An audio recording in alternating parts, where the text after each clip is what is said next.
What's the meaning of bookstore?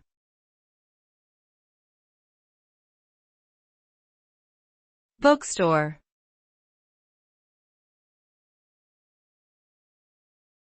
Bookstore.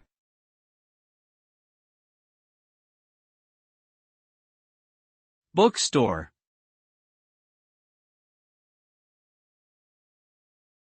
Bookstore.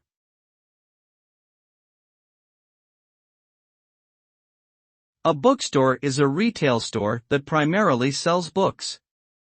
The store may sell other items, such as magazines, newspapers, and stationery. Bookstores are often found in shopping centers or commercial districts and can be large or small. They may specialize in certain genres or subjects or carry a wide variety of books. Some bookstores also offer events such as book signings and author talks. In recent years, bookstores have faced challenges from online retailers and ebooks, but continue to be popular destinations for book lovers.